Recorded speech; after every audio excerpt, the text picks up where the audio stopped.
Antes de comenzar no olvides suscribirte, darle like y comentar. Puedes seguirme en mis redes sociales para apoyarme y proponerme nuevas historias, enlaces en la descripción. Cazadores de sombras. Los orígenes. Ángel mecánico. De Cassandra Clare. Capítulo 15. Barro extranjero. Oh, Dios, que el amor fuera una flor o una llama, que la vida fuera como nombrar un nombre. Que la muerte no fuera más lamentable que el deseo. Que todo ello no fuera más que una misma cosa. Algernon Charles Swinburne, Laus Veneris. Señorita Tessa. Era la voz de Sophie. Tessa se volvió y la vio en la puerta, sostenía un farol en la mano. ¿Se encuentra bien? Tessa se sintió lastimosamente agradecida de ver a la otra joven. Se había encontrado muy sola. No estoy herida.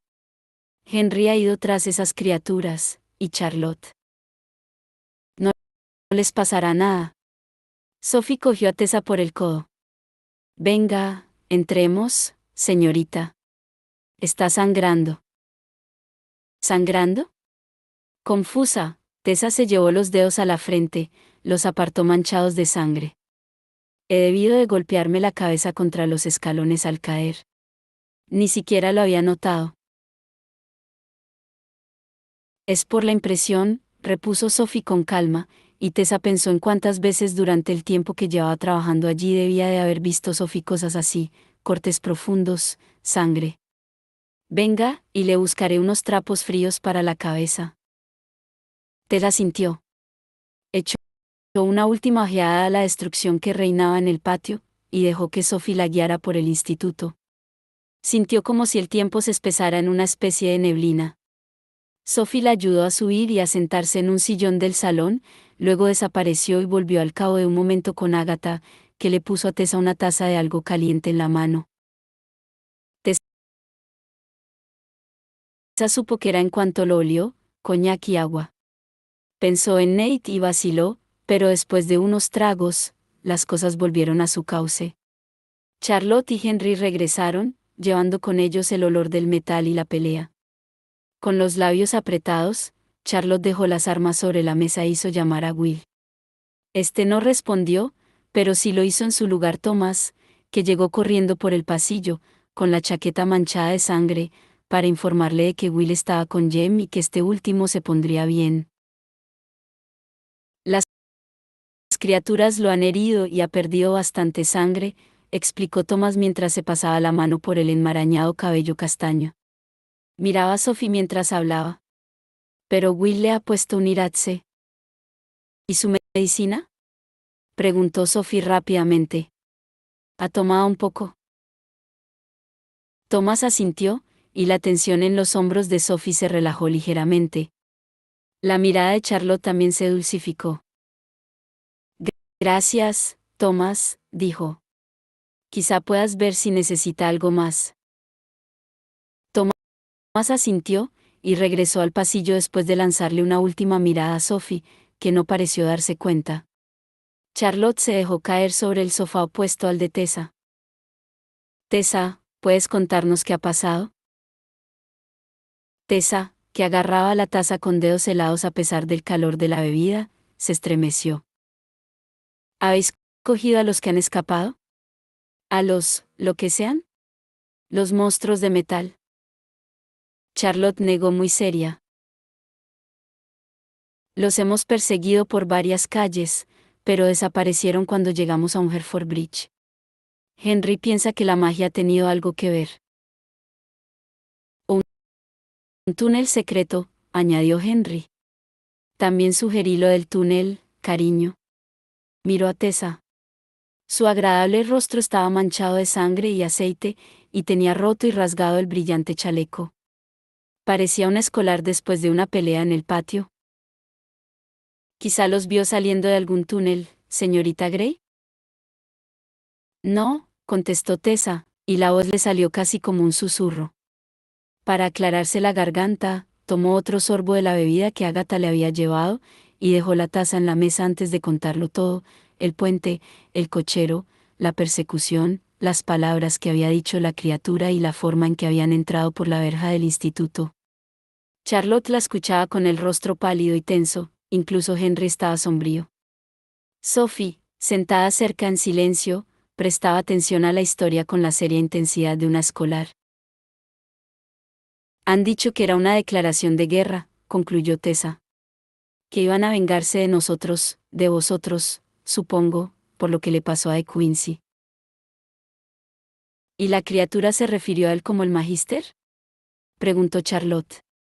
Tessa apretó los labios para evitar que le temblaran. Sí. Dijo que el magíster me quería y que lo había enviado para recuperarme. Charlotte, todo es por mi culpa. De no haber sido por mí, De Quincy no habría enviado a esas criaturas esta noche, y Jem se miró las manos. Quizá deberías dejar que se me llevara. Charlotte negaba con la cabeza. Tessa, ya oíste a De Quincy anoche. Odia a los cazadores de sombras. Atacaría la clave con o sin ti. Y si te entregáramos a él, lo único que estaríamos haciendo es ponerle una arma potencialmente muy valiosa en las manos. Miró a Henry. Me pregunto por qué habrá esperado tanto. ¿Por qué no fue a por Tessa cuando salió con Jessie? A diferencia de los demonios, esas criaturas mecánicas pueden salir durante el día. Sí que pueden, repuso Henry, pero no sin alarmar a la población, aún no. No se parecen lo suficiente a un humano corriente para pasear sin despertar ningún comentario. Sacó un brillante engranaje del bolsillo y lo mostró. He examinado los restos de los autómatas que hay en el patio. Los que Quincy ha enviado a por Tessa en el puente no eran como el que tenemos en la cripta. Son más sofisticados, hechos con metales más duros, y con unas junturas más avanzadas. Alguien ha estado trabajando en el diseño de esos planos que Will encontró y lo ha perfeccionado. Ahora, esas criaturas son más rápidas y más letales. Pero perfeccionarlos, ¿cómo?, pensó Tessa, y enseguida dijo. Había un hechizo en los planos. ¿Magnus lo descifró? El hechizo de sujeción. Para ligar la energía de un demonio a un autómata. Charlotte miró a Henry. De Quincy. ¿Ha conseguido realizarlo? Henry negó con la cabeza. No. Esas criaturas solo están configuradas para seguir un modelo, como una caja de música. Pero no están animadas. No tienen inteligencia, voluntad o vida. Y no hay nada demoníaco en ellas. Charlotte suspiró aliviada. Debemos hallar a De Quincy antes de que logre su objetivo. Esas criaturas ya son bastante difíciles de matar. El ángel sabe cuántas habrá fabricado, o lo difícil que sería matarlas si tuvieran la astucia de los demonios. Un ejército nacido ni en el cielo ni en el infierno, dijo Tessa en voz baja. Justamente, repuso Henry. Debemos hallar a De Quincy y detenerlo. Y mientras tanto, Tessa, deberías quedarte en el instituto. No es que te queramos tener prisionera aquí, pero estarías más a salvo si te quedaras dentro. Pero... ¿durante cuánto? Comenzó Tessa, pero se interrumpió al ver que la expresión de Sophie cambiaba. Estaba mirando algo por encima del hombro de Tessa, y sus ojos castaños se habían abierto mucho. Tessa siguió su mirada. Era Will, en la puerta del salón. Tenía una mancha de sangre en la camisa blanca, parecía pintura. Su rostro estaba inmóvil, como una máscara, y tenía la mirada fija en Tessa. Cuando sus miradas se encontraron, ella notó que el pulso se le disparaba en el cuello. ¿Quiere hablar contigo?, le dijo Will. Se hizo un momento de silencio mientras todos los del salón lo miraban. Había algo intimidante en la intensidad de la mirada de Will, en la tensión de su inmovilidad, como la de un muelle a punto de saltar. Como una bomba, pensó Tessa, a punto de estallar. Sophie se había llevado la mano al cuello y se toqueteaba nerviosamente el borde de la blusa. Will, dijo finalmente Charlotte. ¿Te refieres a Jem? ¿Está bien? Está despierto y puede hablar, contestó Will. Su mirada pasó por un momento a Sophie, que había bajado los ojos, como para esconder su expresión. Y ahora quiere hablar con Tessa. Pero, Tessa miró a Charlotte, que parecía preocupada. ¿Se encuentra bien? ¿Lo suficientemente bien? La expresión de Will no varió. Quiere hablar contigo, repitió, pronunciando claramente todas las palabras. Así que te vas a levantar, vas a venir conmigo y vas a hablar con él, ¿lo entiendes? Will, comenzó Charlotte secamente, pero Tessa ya se estaba levantando y se alisaba la arrugada falda con las manos. Charlotte la miró inquieta, pero no dijo nada más. Will permaneció en total silencio mientras recorrían el pasillo y los candelabros de luz mágica lanzaban sus sombras contra las paredes en desmadejados dibujos. La camisa de Will estaba manchada de aceite negruzco y de sangre, y también se le veían restos en la mejilla, tenía el cabello revuelto y el mentón firme, pero todo en él, su postura, su silencio, la posición de los hombros, indicaba que no toleraría ninguna pregunta. Abrió la puerta del dormitorio de Jem e hizo pasar a Tessa adelante. La única iluminación del cuarto era la claridad que entraba por la ventana y una pequeña luz mágica que se hallaba en la mesilla. Jem yacía en la cama, cubierto a medias por las sábanas. Estaba tan blanco como su camisa de dormir, y los párpados cerrados se le veían azul oscuro. Apoyado contra la cama estaba el bastón del pomo de jade. De alguna manera, había sido reparado y volvía a estar entero y brillaba como nuevo. Jem volvió el rostro hacia el ruido de la puerta, sin abrir los ojos. Will. Will hizo algo que sorprendió totalmente a Tessa. Se obligó a sonreír, y le habló en un tono bastante alegre. Aquí la tienes, Jem, como me has pedido. Jem abrió los ojos, Tessa se sintió aliviada al ver que habían recuperado su color de siempre. Aún así, parecían agujeros oscuros en su pálido rostro. Tessa, empezó Jem, lo lamento muchísimo. Tessa miró a Will, no estaba segura de si buscaba su permiso o alguna indicación, pero él tenía la vista clavada al frente. Estaba claro que no iba a serle de ninguna ayuda. Sin mirarlo de nuevo, Tessa se apresuró a cruzar la sala y se sentó en la silla junto al lecho de Jem. Jem, dijo en un susurro, no tienes nada que lamentar o de qué disculparte conmigo. Debería ser yo quien te pidiera perdón. No ha sido culpa tuya. Yo era el objetivo de esas cosas mecánicas, no tú. Dio unas suaves palmaditas sobre la colcha, quería cogerle la mano, pero no se atrevía. De no ser por mí, nunca te habrían herido. Herido. Jem dijo la palabra en un suspiro, casi con desagrado. No me han herido, Tessa. James. El tono de Will era de advertencia. Debes saberlo, William. Si no, creerá que esto ha sido culpa suya. Estabas enfermo, repuso Will, sin mirar a Tessa mientras hablaba. No es culpa de nadie. Hizo una pausa. Tan solo creo que debes tener cuidado. Aún no estás bien. Hablar te cansa. Hay cosas más importantes que tener cuidado. Jem se incorporó con dificultad, los tendones del cuello se le tensaron mientras se incorporaba y apoyaba la espalda en las almohadas. Cuando volvió a hablar, jadeaba ligeramente.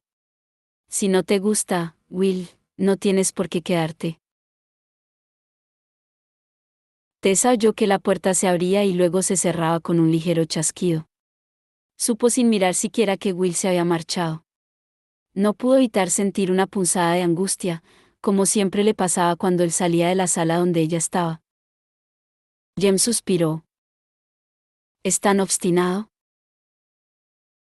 Tienes razón, dijo Tessa. Al menos, en que no hace falta que me digas nada si no quieres. Sé que nada de esto ha sido culpa tuya. La culpa no tiene nada que ver aquí, repuso Jem. Pero creo que es mejor que sepas la verdad. Ocultarla pocas veces ayuda a nada. Miró hacia la puerta un instante, como si sus palabras fueran dirigidas en parte al ausente Will. Luego volvió a suspirar, y se pasó las manos por el cabello. Ya sabes que durante la mayor parte de mi vida he vivido en Shanghái con mis padres. Y que luego me acogieron aquí en el instituto. Sí, contestó Tessa, y se preguntó si Jem aún estaría un poco aturdido. Me lo has contado en el puente. Y me has dicho que un demonio mató a tus padres. Yanlu, dijo Jem, y había odio en su voz. El demonio le guardaba rencor a mi madre. Ella había sido la responsable de la muerte de bastantes de los integrantes de su progenie demoníaca. Tenían una madriguera en una pequeña ciudad llamada Lijian, donde se alimentaban de los niños del lugar. Mi madre quemó la guarida y escapó antes de que el demonio la encontrara. Yanlo se tomó su tiempo, pues los grandes demonios viven eternamente, pero nunca lo olvidó. Cuando yo tenía 11 años, Yanlo encontró un punto débil en la protección de instituto y excavó un túnel hasta el interior. El demonio mató a los guardias y cogió prisionera a mi familia. Nos ató a sillas en el salón grande de la casa, y entonces se puso a trabajar. Yanlo me torturó delante de mis padres, continuó Jem con voz vacía. Una y otra vez me inyectó un ardiente veneno demoníaco que me abrazó las venas y destrozó mi mente. Durante 2 días, me debatí entre alucinaciones y pesadillas. Vi el mundo cubierto de ríos de sangre, y oí los gritos de todos los muertos y agonizantes de la historia.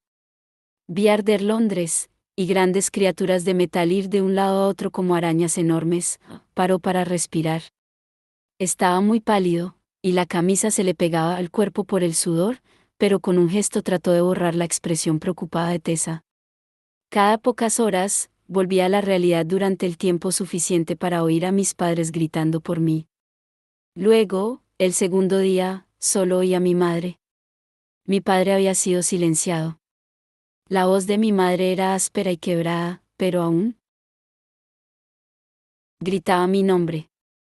No mi nombre en inglés, sino el nombre que ya me puso al nacer, Jian. A veces, aún la oigo llamándome. Apretaba las manos sobre la almohada que tenía entre ellas, tanto que la tela había comenzado a rasgarse. Jem, dijo Tessa en un susurro. Puedes parar. No tienes por qué contármelo todo ahora. ¿Recuerdas cuando te dije que Mormain seguramente había hecho su fortuna con el contrabando de opio? Preguntó. Los británicos transportan opio a China toneladas. Han hecho de nosotros una nación de adictos. En China lo llamamos barro extranjero. En cierto modo Shanghái, mi ciudad, está construida sobre el opio. No sería como es sin él. La ciudad está infestada de fumaderos donde hombres de ojos vacíos mueren de hambre porque lo único que ansían es la droga, y cada vez más. Darían cualquier cosa por ella. Solía despreciar a los hombres así. No podía entender por qué eran tan débiles. Respiró hondo. Cuando por fin el conclave de Shanghái se preocupó por el silencio del instituto y entró a salvarnos, mis padres estaban muertos. Yo no recuerdo nada. Yo gritaba y deliraba. Me llevaron con los hermanos silenciosos, que me curaron el cuerpo lo mejor que pudieron. Pero hubo algo que no pudieron arreglar. Me había vuelto adicto a la sustancia con la que el demonio me había envenenado. Mi cuerpo dependía de ella como el cuerpo de un adicto al opio depende de la droga. Incluso cuando fueron capaces de bloquear el dolor con hechizos de brujos, la falta de droga me llevaba a las puertas de la muerte. Después de semanas de experimentos, llegaron a la conclusión de que no se podía hacer nada, no había modo alguno de librarme de mi adicción a la droga. La propia droga significaba una muerte lenta, pero negármela significaba una muy rápida. ¿Semanas de experimentos? Repitió Tessa. Pero si solo tenías 11 años. Eso parece muy cruel. No es lo mismo ser bueno que ser amable, repuso Jem, mirando más allá de ella. Tenían que velar por mi bien. Ahí, en la mesilla que tienes al lado, hay una caja. ¿Te importa pasármela, por favor? Tessa cogió la caja. Estaba hecha de plata, y en la tapa tenía incrustada una escena. Hecha con esmalte que mostraba a una mujer delgada, descalza, en una túnica blanca, que vertía agua de un jarro en un río. ¿Quién es? Preguntó, mientras le pasaba la caja a Jem. Wan Yin, la diosa de la piedad y la compasión. Dicen que oye todas las plegarias y todos los gritos de sufrimiento, y que hace cuanto puede por ayudar. Pensé que quizás si guardaba la causa de mi sufrimiento en una caja con su imagen, ese sufrimiento sería un poco menor. Abrió el cierre y levantó la tapa.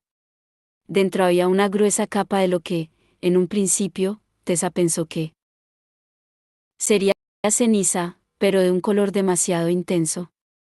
Era una capa de espeso polvo gris de casi el mismo color plateado brillante que los ojos de Jem. Esto es la droga, dijo. Me la proporciona un comerciante brujo que conocemos en Limehouse. Tomo un poco todos los días. Por eso tengo este aspecto tan fantasmal, es lo que me quita el color de los ojos y del pelo, incluso de la piel. A veces me pregunto si mis padres podrían reconocerme, su voz se fue apagando. Si tengo que luchar, tomo más. Tomar menos me debilita. No había tomado nada cuando fuimos al puente. Por eso me desmayé. No fue por las criaturas mecánicas, sino por la droga. Sin tener nada en mi interior, la pelea, correr, fue demasiado para mí. Mi cuerpo comenzó a alimentarse de sí mismo y me desmayé. Cerró la caja de golpe y se la devolvió a Tessa. Toma. Déjala donde estaba. ¿Necesitas tomar? No. Ya he tomado suficiente esta noche. Has dicho que la droga significaba una muerte lenta, dijo Tessa. ¿Quieres decir que la droga te está matando? Gemma sintió, y mechones de brillante cabello le cayeron por la frente. Tessa sintió que el corazón le daba un doloroso vuelco. ¿Y cuando luchas, tomas más? Pero entonces, ¿por qué no dejas de luchar? Will y los otros lo entenderían, concluyó Jen por ella. Lo sé. Pero la vida es algo más aparte de esquivar la muerte. Soy un cazador de sombras. Eso es lo que soy, no es solo aquello que puedo hacer. No puedo vivir sin eso. ¿Querrás decir que no quieres? Will, pensó Tessa, se habría enfadado si le hubiera dicho aquellas palabras, pero Jem se limitó a mirarla con intensidad.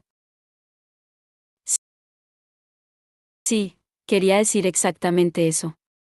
Durante mucho tiempo estuve buscando una cura, pero al final lo dejé por imposible, y les pedí a Will y a los demás que también lo dejaran. No soy esa droga, o el poder que tiene sobre mí. Creo que soy mejor que eso. Que mi vida es algo más que eso, acabe cuando y como acabe. Bueno, pues yo no quiero que mueras, repuso Tessa. No sé por qué lo siento de una forma tan intensa, porque acabo de conocerte, pero no quiero que mueras. Y yo confío en ti, dijo él. No sé por qué, porque acabo de conocerte, pero confío en ti. Ya no aferraba la almohada con las manos, sino que descansaban sobre la tela. Eran unas manos muy delgadas, con nudillos demasiado grandes, dedos puntiagudos y finos, y una gruesa cicatriz blanca. Sobre el pulgar derecho. Tessa sintió deseos de colocar su propia mano sobre la de él, hubiera querido cogerlo con fuerza para consolarlo. Bueno, todo esto resulta de lo más enternecedor. Era Will, naturalmente, que había entrado sigilosamente en la habitación. Se había cambiado la camisa ensangrentada y parecía haberse lavado a toda prisa. Tenía el pelo húmedo y la cara limpia, pero seguía con las uñas negras de polvo y aceite. Miró a Jem y luego a Tessa, con un rostro cuidadosamente carente de expresión. Veo que se lo has contado. Así es. No había nada desafiante en el tono de Jem, siempre miraba a Will con afecto, pensó Tessa, por mucho que éste lo provocara. Ya está hecho. No hay razón para que te pongas nervioso.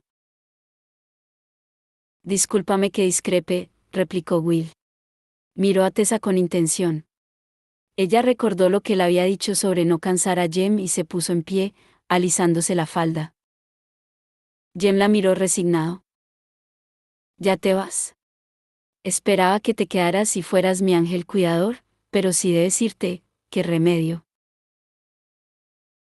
Yo me quedaré, dijo Will un poco molesto, y se dejó caer en el sillón que Tessa acababa de dejar libre. Puedo cuidarte angelicalmente. No, no parece muy convincente. Y no eres tan agradable de ver como Tessa, bromeó Jem, cerró los ojos y se recostó sobre la almohada. ¡Qué grosero! Muchos de los que han puesto su mirada en mí han comparado la experiencia con la de contemplar un sol radiante. Jem siguió con los ojos cerrados. Si querían decir que das dolor de cabeza, no se equivocaban. Además, continuó Will, mirando a Tessa, no es justo mantener alejada a Tessa de su hermano. No ha tenido oportunidad de verlo desde esta mañana. Eso es cierto. Jem abrió los ojos un momento, eran de un plateado oscuro, cargados de sueño. Mis disculpas, Tessa. Casi lo había olvidado. Tessa no dijo nada. Estaba demasiado ocupada horrorizándose al pensar que Jem no había sido el único que casi había olvidado a su hermano. No pasa nada, quiso decir, pero Jem había vuelto a cerrar los ojos, y pensó que quizás se hubiera dormido. Mientras lo miraba, Will lo cubrió con las mantas. Tessa se marchó tan silenciosamente como pudo. La luz del pasillo era tenue, o quizá fuera simplemente que había sido más intensa. En la habitación de Jem. Se detuvo un momento mientras sus ojos se acostumbraban a la oscuridad. Se sobresaltó. Sophie. La otra joven era como una serie de manchas pálidas en las tinieblas, con el blanco rostro y la blanca cofia que le colgaba de la mano por una de las cintas. Sophie. Repitió Tessa. ¿Qué sucede? ¿Está bien? Quiso saber Sophie, con la voz ligeramente tomada. ¿Quién? Preguntó Tessa, demasiado sobresaltada para entender la pregunta. Sophie la miró, con ojos calladamente trágicos. Jem. No el señorito Jem o el señor Carstairs. Jem. Tessa la contempló totalmente anonadada, y de repente recordó. Está bien querer a alguien que no te corresponde, mientras sea una persona a la que valga la pena querer. Mientras se lo merezca. Claro, pensó Tessa. Qué estúpida soy. Está enamorada de Jem. Está bien, contestó con toda la amabilidad que pudo. Ahora trata de descansar, pero ha estado sentado y hablando. No tardará en recuperarse. Quizá, si quisieras verlo. No. Exclamó Sophie inmediatamente. No, eso no estaría bien ni sería correcto. Le brillaban los ojos. Le estoy muy agradecida, señorita. Mejor. ¿Se apresuró a alejarse por el corredor? Tessa se la quedó mirando, preocupada y perpleja. ¿Cómo no se había dado cuenta antes? ¿Cómo podía haber estado tan ciega? Qué raro era tener el poder de transformarse en otra gente, y al mismo tiempo ser incapaz de ponerse en su lugar. La puerta de la habitación de Nate estaba entornada, Tessa la abrió hasta el final haciendo el menor ruido posible, y miró en el interior. Su hermano estaba bajo un montón de mantas apiladas. La luz de la goteante vela de la mesilla iluminaba su rubio cabello esparcido por la almohada. Tenía los ojos cerrados, y el pecho le subía y bajaba con regularidad. En el sillón junto a la cama se hallaba sentada Jessamine. También ella dormía. El cabello se le estaba escapando del cuidadoso moño y los tirabuzones le caían sobre los hombros. Alguien la había cubierto con una manta de lana, y ella la agarraba, acercándosela al pecho. Parecía más joven de lo que Tessa nunca la había visto, y vulnerable. No había nada en ella de la joven que había matado al duende en el parque. Tessa pensó que era muy raro lo que hacía surgir la ternura en la gente. Nunca era lo que te esperabas. Sin hacer ruido, cerró la puerta y se marchó. Esa noche, Tessa no durmió bien, se despertó varias veces en medio de sueños sobre criaturas mecánicas que iban por ella, estirando sus largas manos de metal, articulado para atraparla y rasgarle la piel. Luego, se transformó en un sueño con Jem, en el que éste yacía dormido en una cama mientras un polvo plateado caía sobre él, quemando la colcha bajo la que él se hallaba, hasta que finalmente toda la cama ardía y Jem seguía durmiendo tranquilamente, sin darse cuenta de los gritos de alarma de Tessa. Finalmente soñó con Will, de pie sobre la cúpula de St. Paul, solo, bajo la luz de una luna completamente blanca. Llevaba un abrigo negro largo, y las marcas de la piel se le veían claramente en el cuello y en las manos bajo el brillo del cielo. Miraba hacia Londres como un ángel descarado con la promesa de salvar a la ciudad de sus peores pesadillas, mientras a sus pies, Londres dormía, indiferente e ignorante. Una voz al oído arrancó a Tessa de sus sueños, y una mano le sacudió vigorosamente el hombro. Señorita. Era Sophie, con voz seca. Señorita Grey, debe despertarse. Se trata de su hermano. Tessa se incorporó de golpe, lanzando las almohadas por todas partes. La luz de principios de la tarde entraba por las ventanas del dormitorio e iluminaba la habitación, y el rostro ansioso de Sophie. ¿Nate está despierto? ¿Está bien? Quiero decir no. No sé, señorita. Sophie parecía a punto de echarse a llorar. Verá, ha desaparecido.